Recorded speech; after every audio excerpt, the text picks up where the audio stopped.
Hi everyone, welcome to my YouTube channel. I am Disha and our today's topic is basic structure of the constitution. So let's start with the topic. As you can see, basic structure of the constitution, this is a made in India concept. And to understand the basic structure of the constitution, firstly हमें जो समझना ज़रूरी है वो है article 368. So Article 368 comes in part 20 of the Constitution.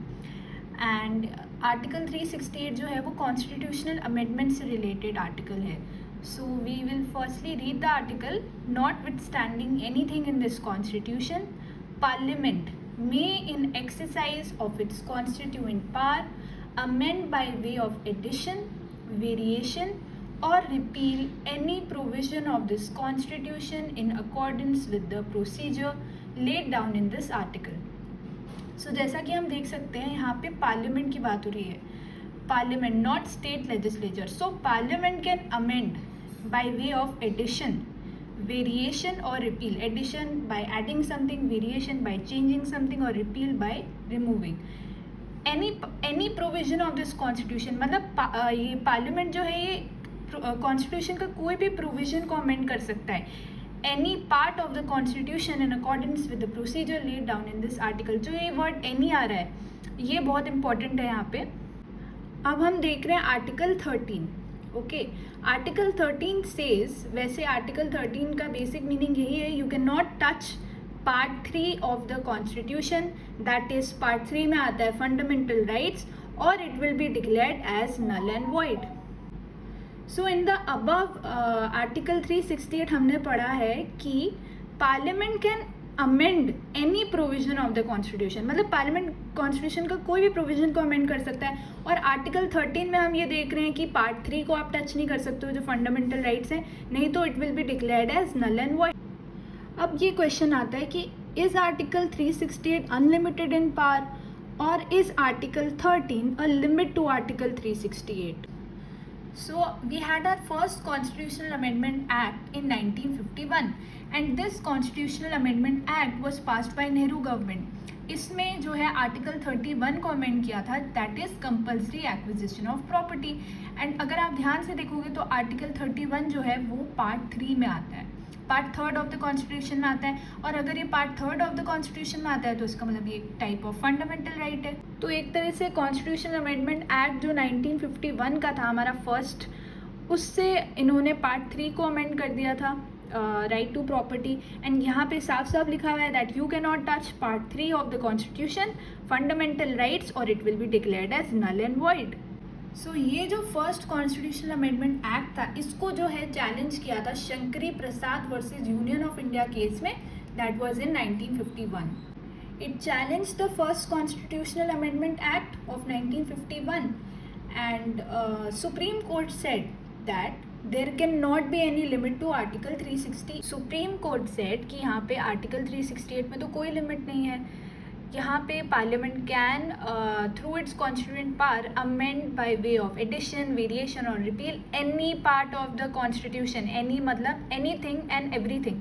So the Supreme Court ruled that the power of the Parliament to amend the Constitution under Article 368 also includes the power to amend fundamental rights, and the word law in Article 13 includes only ordinary laws and not the Constitutional Amendment Act. यानी constituent laws को नहीं include करती है.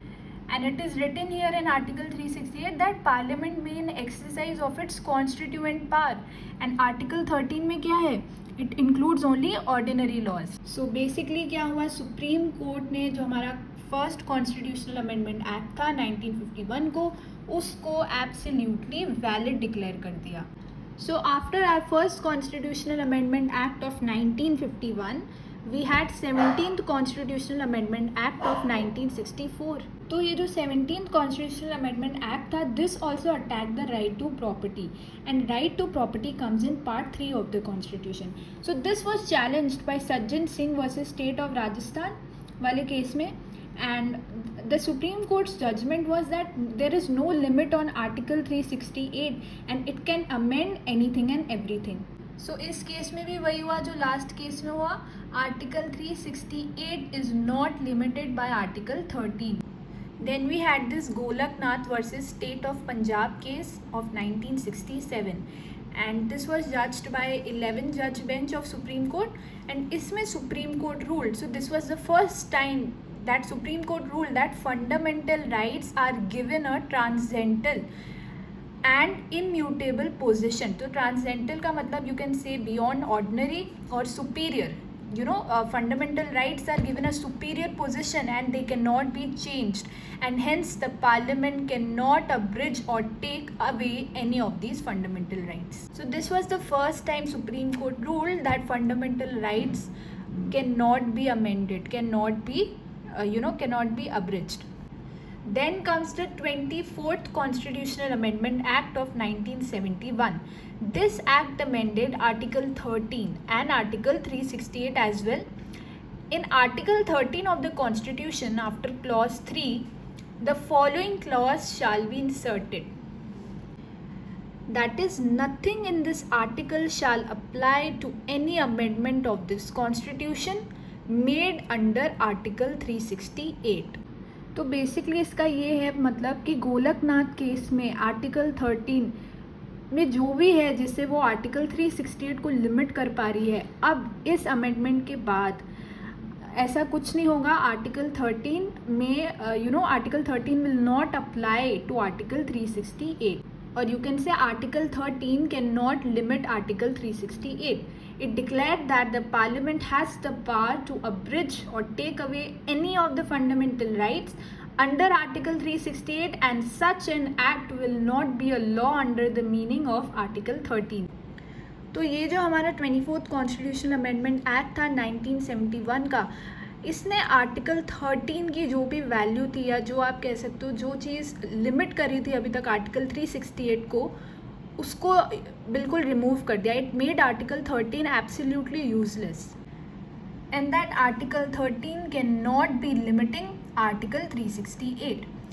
And this 24th Constitutional Amendment Act of 1971 also amended Article 368 में इसने amendment किया that it changed the marginal heading. That is from procedure of amending the Constitution. Earlier it was from procedure of amending the Constitution to the power of the Parliament to amend the Constitution and procedure thereof. And second point it did that it added clause 3. That is, nothing in Article 13 shall apply to Article 368. Then comes the Keshwananda Bharti versus State of Kerala case of 1973, and I don't think that this needs a special mention.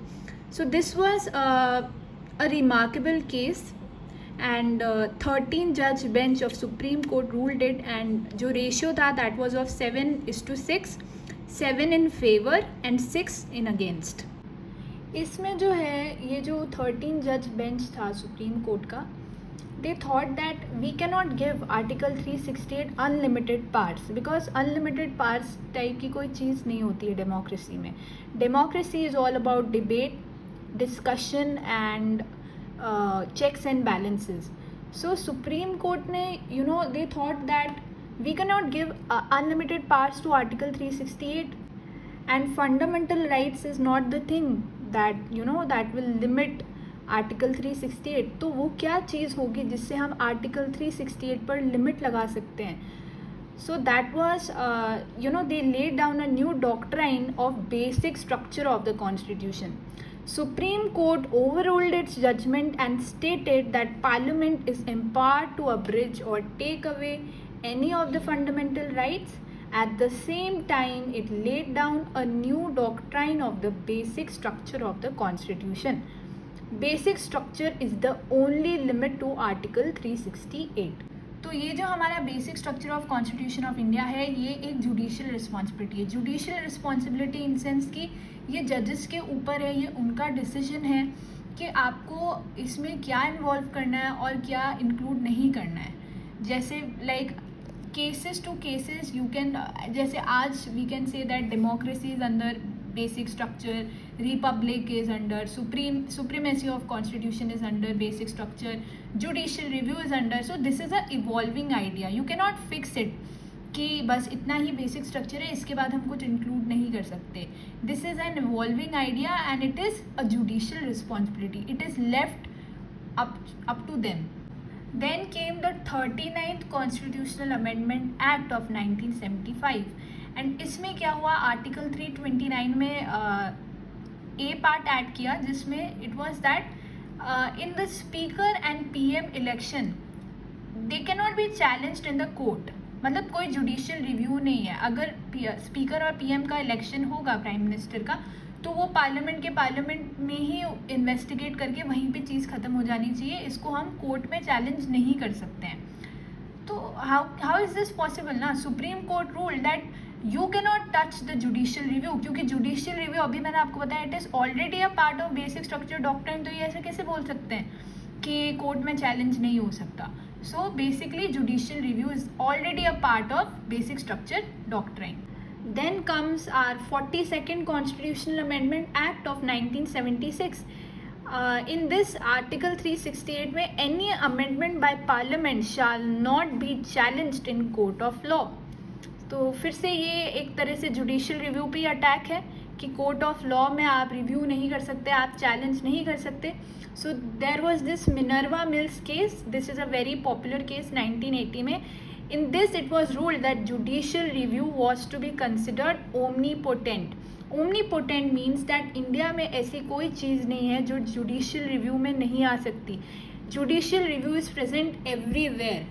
Court के पास ये power है कि वो सब कुछ review कर सकते हैं इस कंट्री में, चाहे वो कोई ऑफिस हो, चाहे वो कोई सिचुएशन चल रही हो, everything. You can not remove judicial review and because judicial review is an integral part of basic structure doctrine. So you know there can be questions formed that which case evolve the basic structure doctrine, क्योंकि Minerva Mills case वही case है जिसने basic structure doctrine को evolve किया. So that is Minerva Mills case. And which case gave birth to basic structure doctrine? So that is Keshwananda Bharti case. So this was our today's video. If you like the video, please like, share and comment and subscribe to my channel.